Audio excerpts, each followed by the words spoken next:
मैं अयोध्या नरेश दशरथ पुत्र एवं प्रभु श्री राम का अनुज लक्ष्मण महापंडित महाज्ञानी रावण को गुरु रूप में सादर प्रणाम करता हूं। आयुष्मान भव लक्ष्मण। कहो, अपने जीवन की इस अंतिम लीला में मैं तुम्हारे किस हित की पूर्ति कर सकता हूं? हे महामना, नीति, धर्म, राजनीति एवं समस्त वेद शास्त्रों के ज्ञाता, आप अपने ज्ञान और अनुभवों की दीक्षा से लक्ष्मण के जीवन का मार्ग प्रशस्त करने की कृपा करें। मैं देख रहा हूं लक्ष्मण कि तुम एक योग्य शिष्य की पात्रता लेकर उपस्थित हुए। अस्तु, मैं अपने जीवन के कुछ अनुभव तुमसे अवश्य साझा करूंगा।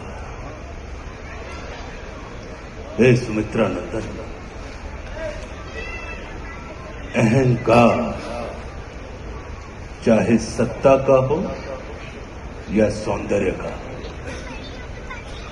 शक्ति का हो या भक्ति का,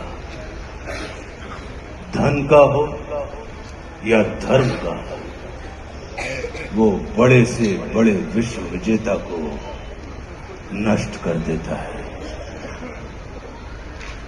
इसका प्रत्यक्ष उदाहरण ये त्रिलोक विजेता, विद्या विशारद, महापंडित रावण है। अहंकार में तीनों गए, कुल, गौरव और वंश।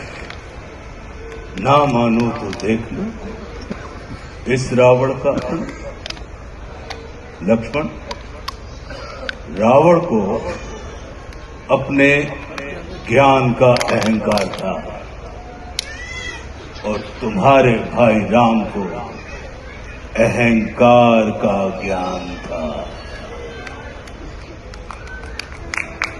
लक्ष्मण, जीवन में सफल होने के लिए शत्रु दृष्टि और मित्र दृष्टि का भेद आना अनिवार्य है।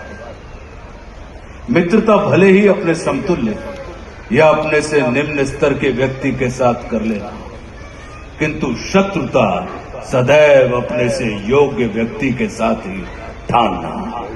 क्योंकि ये जगत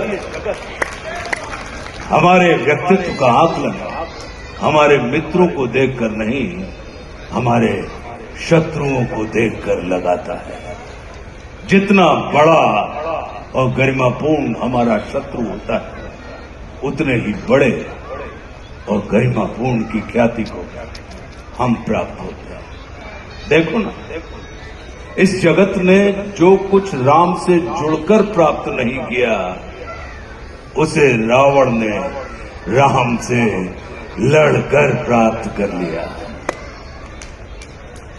लक्ष्मण, वे हमारे शत्रु ही होते हैं जो हमारे अंदर सुप्त पड़ी हुई ऊर्जा को जागृत करने का कार्य करते हैं। हमारा शत्रु ही होता है जो हमें असुरक्षा से निकालकर सुरक्षा में जाने की प्रेरणा देता है।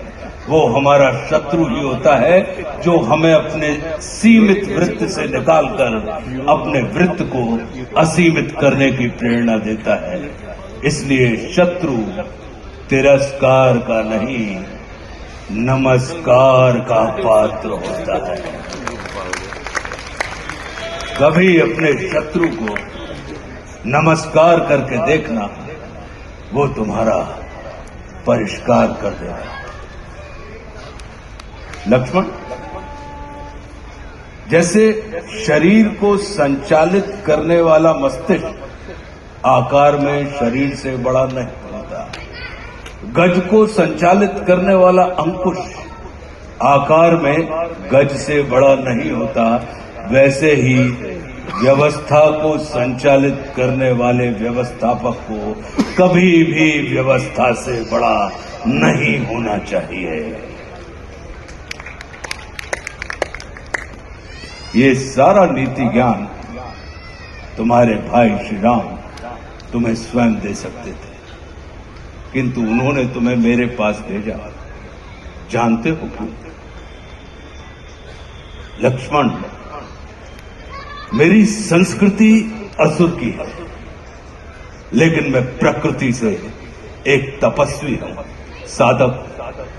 और किसी भी व्यक्ति को अपने अंतिम समय में अपनी संस्कृति के अनुसार नहीं, अपनी प्रकृति के अनुकूल कर्म करने चाहिए, तब उसे मृत्यु नहीं, मुक्ति प्राप्त होती है।